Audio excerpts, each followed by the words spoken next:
সেনাবাহিনীতে নতুন করে একটি সার্কুলার প্রকাশ পেয়েছে, যেখানে 64 জেলা থেকে ছেলে মেয়ে সকলেই অ্যাপ্লাই করতে পারবেন। যেখানে আবেদন শুরু হচ্ছে আজকে থেকে। 17 নভেম্বর থেকে আপনারা 8 ডিসেম্বর 2024 পর্যন্ত অ্যাপ্লাই করতে পারবেন।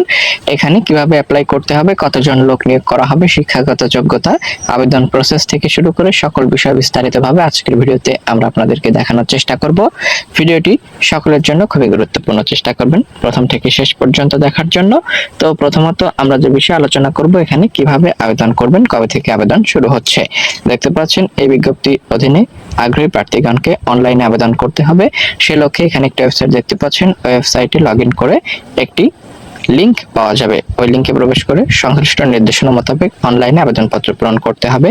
আবেদন ও ফি জমাদানের সময়সীমা নিম্নরূপ। অনলাইনে আবেদনপত্র পূরণ, পরীক্ষার ফি জমাদান শুরু এখানে 17 নভেম্বর 2024 আজকে থেকে অ্যাপ্লাই শুরু হয়ে গেছে। অনলাইনে আবেদনপত্র জমাদানের শেষ তারিখ 8 ডিসেম্বর 2024 পর্যন্ত। উক্ত সময়সীমার মধ্যে ইউজার আইডি প্রাপ্ত প্রার্থীগণ অনলাইনে আবেদনপত্র সাবমিটের সময় থেকে পরবর্তী 72 ঘন্টার মধ্যে SMS এর মাধ্যমে পরীক্ষার ফি জমা দিতে পারবেন। তো এখানে প্রার্থী কর্তৃক অনলাইনে পূরণকৃত আবেদনপত্র একটি প্রিন্ট কপি পরীক্ষা সংক্রান্ত যে কোনো প্রয়োজনে সহায়ক হিসেবে সংরক্ষণ করতে হবে। SMS প্রেরণের নিয়মাবলী ও পরীক্ষার ফি প্রদান। অনলাইনে আবেদনপত্র অ্যাপ্লিকেশন ফর্ম যথাযথভাবে পূরণ করে নির্দেশনা অনুযায়ী ছবি ও স্বাক্ষর আপলোড করে আবেদনপত্র সাবমিট সম্পন্ন হলে ছবি সহ অ্যাপ্লিকেশন প্রিভিউ দেখা যাবে। নির্ভুলভাবে আবেদনপত্র সাবমিটকারী প্রার্থী একটি ইউজার আইডি, ছবি এবং স্বাক্ষরযুক্ত একটি অ্যাপ্লিকেশন কপি পাবেন। উক্ত অ্যাপ্লিকেন্টস কপি প্রার্থী কর্তৃক প্রিন্ট অথবা ডাউনলোড করে সংরক্ষণ করতে হবে। এবং এখানে আপনার টেলিটক প্রিপেড মোবাইল নম্বরের মাধ্যমে 2টি SMS করতে হবে।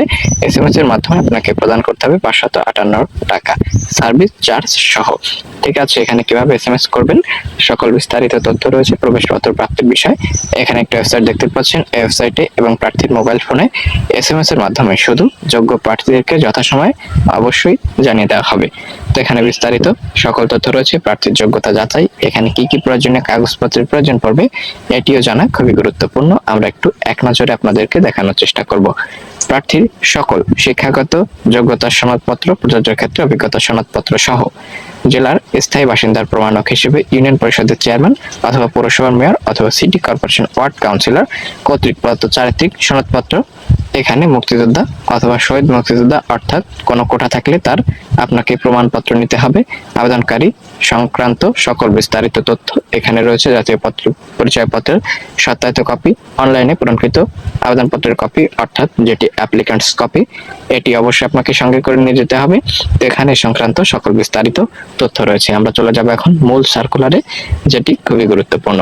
দেখতে পাচ্ছেন এখানে সকল বিস্তারিত তথ্য রয়েছে। তার আগে গুরুত্বপূর্ণ আরো একটি তথ্য, প্রার্থীর বয়সসীমা 17 নভেম্বর 2024। দরখাস্ত জমা প্রদান শুরুর তারিখ থেকে শুরু করবেন। সর্বোচ্চ 30 বছরের মধ্যে থাকতে হবে। মুক্তিযোদ্ধা, শহীদ মুক্তিযোদ্ধা, বীরাঙ্গনার সন্তান, শারীরিক প্রতিবন্ধী প্রার্থীদের ক্ষেত্রে বয়সসীমা হবে 32। বয়সের ক্ষেত্রে কোনো অ্যাফিডাভিট গ্রহণযোগ্য হবে না। ঠিক আছে, তো এখানে 2টি ক্যাটাগরি দেখতে পাচ্ছেন। 190 জন প্রার্থীকে নিয়োগ করা হবে। উপ সহকারী প্রকৌশলী 10ম গ্রেডের এখানে 16,000 থেকে 38,640 টাকা। 62টি শূন্য পদ রয়েছে।